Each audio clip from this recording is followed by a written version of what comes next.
میری بیوی بدصورت تھی جبکہ میں خاندان کا سب سے حسین لڑکا تھا۔ میرے گھر والے بھی اسے طعنہ دیتے پر وہ ایک لفظ نہ کہتی۔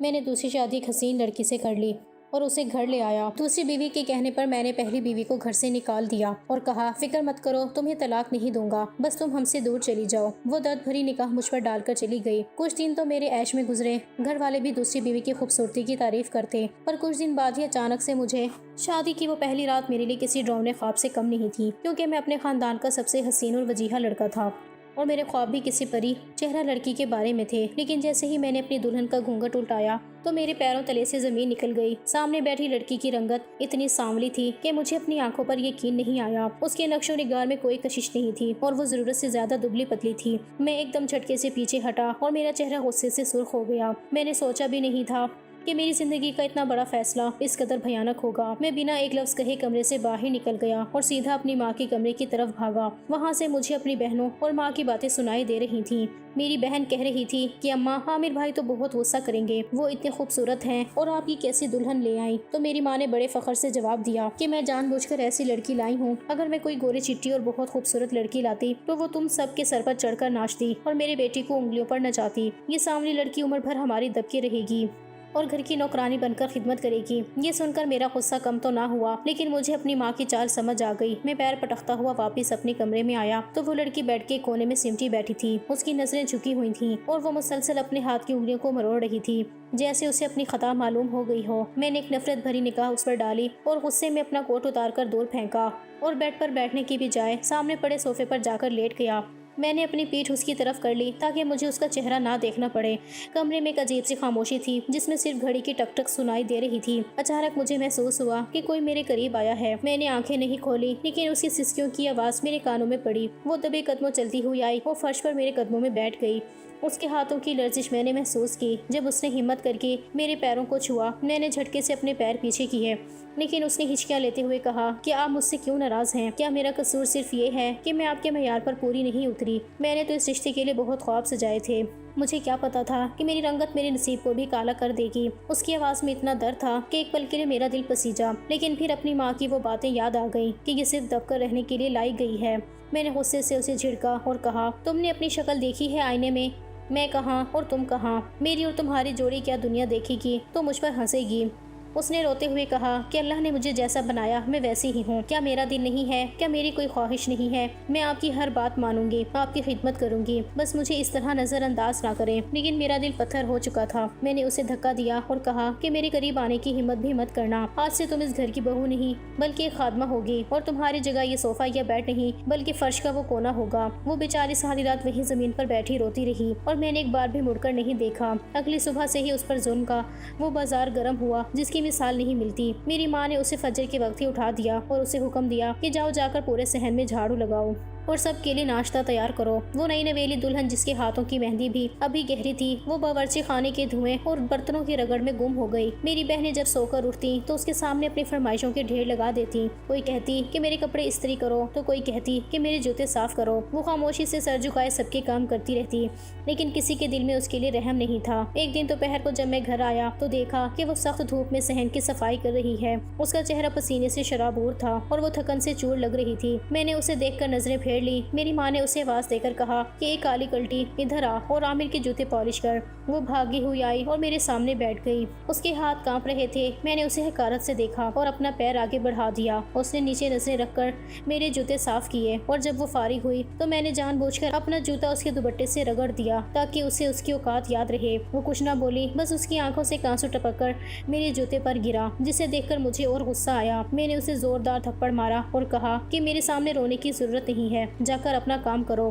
گھر میں جب بھی کوئی تقریب ہوتی تو اسے پرانے اور میلے کپڑے پہنا کر پچھلے کمرے میں بند کر دیا جاتا تاکہ کسی مہمان کی نظر اس پر نہ پڑے۔ میری ماں کہتی تھی کہ اگر لوگوں نے اسے دیکھ لیا تو کہیں گے کہ عامر کی قسمت پھوٹ گئی ہے، وہ بھوکی پیاسی اس کمرے میں بیٹھی رہتی اور جب سب مہمان چلے جاتے تو اسے بچا کچا اور ٹھنڈا سالن دے دیا جاتا۔ وہ بیچاری صبر کا پیکر بنی رہی۔ اسے مائکے جانے کی بھی اجازت نہیں تھی اور اس کے گھر والے بھی غریب تھے، اس لیے وہ وہاں بھی کچھ نہیں کہہ سکتی تھی۔ میں نے کبھی اسے ایک جوڑا کپڑا یا ایک پیار کا بول نہیں دیا، بلکہ جب بھی میرا موڈ خراب ہوتا میں سارا غصہ اس پر نکالتا، کبھی اس کے ہاتھ پر گرم چائے گرا دیتا تو کبھی اس کے بال پکڑ کر اسے گھسیٹتا۔ میرے دوستوں نے شادی کی خوشی میں کافی دنوں بعد ایک بڑے شہر کے سب سے مہنگے ہوٹل میں ہماری دعوت رکھی تھی۔ میں نے کئی بار انہیں فون پر ٹالنے کی کوشش کی، کبھی کہا کہ میں مصروف ہوں اور کبھی کوئی دوسرا بہانہ گھڑ لیا۔ سچ تو یہ تھا کہ میں ان سے اپنی بیوی کو چھپانا چاہتا تھا، کیونکہ میں ہمیشہ سے خوبصورتی کا دل دادا رہا تھا اور میرے دوست جانتے تھے کہ عامر کسی پری جمال سے کم پر راضی نہیں ہوگا۔ شادی کے موقع پر تو قدرت نے میری لاج رکھ لی تھی، کیونکہ میرے سسرال والے بہت سخت پردہ کرتے تھے، اسی لیے مردوں اور عورتوں کے حصے بالکل الگ تھے۔ کسی بھی دوست نے میری بیوی کی شکل نہیں دیکھی تھی،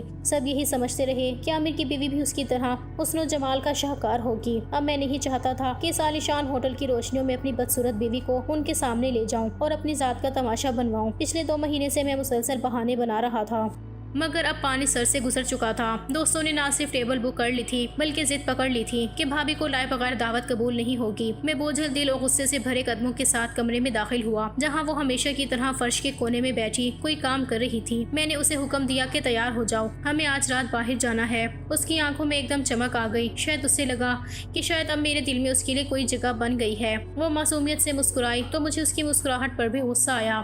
میں نے اسے بازو سے پکڑا اور زبردستی گاڑی میں بٹھا کر شہر کے سب سے بڑے بیوٹی پارلر لے گیا۔ وہاں کے مینیجر سے میں نے صاف کہا کہ اسے ایسا تیار کرو کہ اس کا رنگ گورا نظر آئے۔ میں باہر انتظار گاہ میں بیٹھا سگریٹ پر سگریٹ پھونکتا رہا اور گھڑی دیکھتا رہا۔ کئی گھنٹے گزر گئے۔ جب وہ باہر آئی تو میرا دل مزید بیٹھ گیا۔ پارلر والیوں نے ڈھیر سارا میک اپ تھوپ کر اسے گورا کرنے کی کوشش تو کی تھی، لیکن اس کا فطری سانولا رنگ اس مصنوعی تہ کے نیچے سے صاف جھانک رہا تھا۔ وہ مجھے پہلے سے بھی زیادہ عجیب لگ رہی تھی، جیسے کسی نے زبردستی کسی پر غیر فطری رنگ چڑھا دیا ہو۔ اس کے بال سجے ہوئے تھے، مہنگا جوڑا پہنا ہوا تھا، لیکن اس کی شخصیت میں وہ وقار اور وہ حسن مخفوت تھا جو میرے خوابوں کی ملکہ کا ہونا چاہیے تھا۔ میں نے اسے حقارت سے دیکھا اور بغیر کچھ کہے گاڑی کی طرف چل دیا۔ وہ خاموشی سے میرے پیچھے پیچھے آتی رہی۔ ہوٹل کے گیٹ پر پہنچ کر میرا دل زور زور سے دھڑک رہا تھا۔ مجھے لگ رہا تھا کہ جیسے ہی میں اندر داخل ہوں گا میرے دوستوں کے کہکہے بلند ہوں گے اور وہ میرا مذاق اڑائیں گے۔ میں نے اس کا ہاتھ سختی سے پکڑا اور سرگوشی میں اسے دھمکی دی کہ وہاں جا کر بالکل خاموش رہنا اور کسی سے زیادہ بات مت کرنا، ورنہ واپسی پر تمہارا حشر برا کر دوں گا۔ وہ بیچاری سہم کر رہ گئی۔ جیسے ہی ہم ہال میں داخل ہوئے میرے چاروں دوست اپنی بیگمات کے ساتھ وہاں موجود تھے۔ ان کی بیویاں انتہائی پرکشش اور جدید لباس میں ملبوس تھیں۔ مجھے دیکھتے ہی سب کھڑے ہو گئے، لیکن جیسے ہی ان کی نظریں میری بیوی پر پڑی ایک لمحے کے لیے وہاں سناٹا چھا گیا۔ میں نے محسوس کیا کہ میرے دوستوں کی نظروں میں حیرت اور پھر ہمدردی کے جذبات ابھرے۔ میری انا کو ٹھیس پہنچی۔ میں نے اسے کرسی پر بٹھا دیا اور خود دوستوں کے ساتھ باتوں میں مصروف ہو گیا، لیکن میرا پورا دھیان اس بات پر تھا کہ وہ لوگ کیا سوچ رہے ہوں گے۔ کھانا شروع ہوا تو میری بیوی سے چمچ بھی صحیح طرح سے نہیں پکڑا جا رہا تھا، کیونکہ اسے ان بڑے ہوٹلوں کے آداب نہیں معلوم تھے۔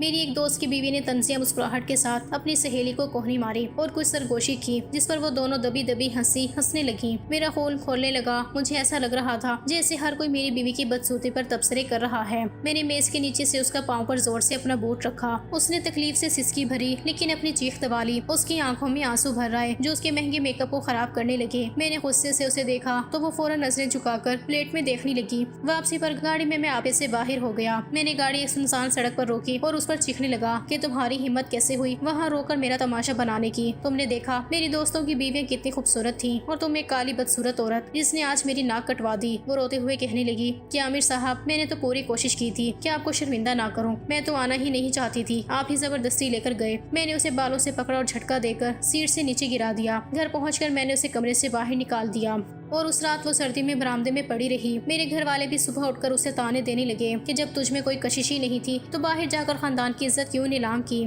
میری ماں نے اسے جھاڑو پکڑا دیا اور کہا کہ یہی تمہاری اصل جگہ ہے، جاؤ جا کر کیچڑ صاف کرو۔ وہ زخمی دل کے ساتھ کام میں جٹ گئی۔ اس کے ہاتھ برتن دھو دھو کر پھٹ چکے تھے، لیکن اس کے لبوں پر شکایت نہیں تھی، بس وہ درد بھری نگاہیں مجھ پر ڈالتی رہتی جو مجھے مزید چڑھاتی تھیں۔ انہی دنوں میری ملاقات نازش سے ہوئی جو ایک فنکشن میں آئی تھی۔ اس کا حسن ایسا تھا کہ انسان دیکھتا رہ جائے۔ گوری چٹی رنگت، جھیل جیسی آنکھیں اور اعتماد سے بھرپور شخصیت۔ اسے دیکھتے ہی مجھے احساس ہوا کہ میری زندگی کے اصل حقدار تو یہ ہے۔